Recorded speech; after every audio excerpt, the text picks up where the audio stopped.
তো বন্ধুরা এখন দেখতে পাচ্ছ আমি মালডাঙ্গা বাজারে চলে এসেছি। বাজারে কিরম ভিড়। এই যে মাছের বাজারে চলে এসেছি। মাছের বাজারে দেখতে পাচ্ছ তোমরা।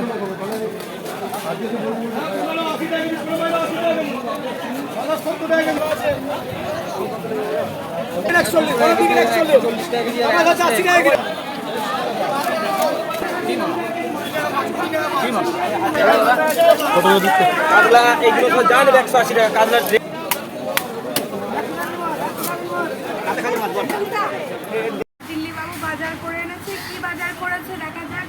অনেক বাজার করেছে। তো বাজারে কি এনেছে তোমাদের দেখায়। প্রথমেই আছে কাঁচা কলা। কাঁচা কলা শুক্তো খাবে নিশ্চয়ই, ওই জন্যই এনেছে। আর রয়েছে পটল, টমেটো রয়েছে, এই যে টমেটো, গাজর রয়েছে। আর এটা তো মাস্ট, ও এলে জানি এটা খাবেই খাবে, মোচা। এই যে মোচা, আমার ছেলেও জানে মোচা।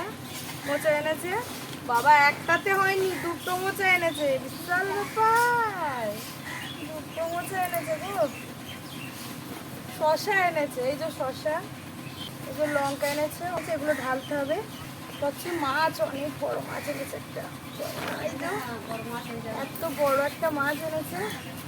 তোর এর মধ্যে এখনো বাজার আছে, ওদের মাছটা রেখে দিই। এই যে তো দিল্লিতে থাকলে মাছ ফাছ সেরকম ভাবে খায় না, কারণ ওখানকার মাছ এরকম টাটকা মাছ ওখানে কেউ পাবে না, কেউ বিক্রি করে না। আর ওখানকার মাছের সেরকম স্বাদ নেই। এখানকার ওয়েস্ট বেঙ্গলের মাছের যে স্বাদ, এই স্বাদ কোথাও পাবে না। এই জন্য একটু মাছ এনেছে বড় সাইজের। বড়ই পছন্দ করে খেতে, ছোটো মাছ খাই না। ওই মাছটা হবে আজকে। আর দেখা যাক কি রান্না করা যায়। সকালের নাস্তা, গ্রামের যে সকালবেলা উঠে যে নাস্তাটা হয় সেটা হয় এইরকম।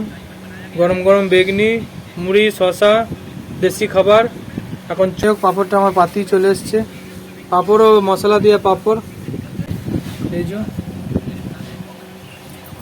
দেখা যাক খেয়ে, পাঁপড়টা আমার পাতেই চলে এসছে। পাঁপড়ও মশলা দিয়ে পাঁপড়। এখন চলো খেয়ে দেখা যাক কীরকম হয়েছে। ঠিক আছে।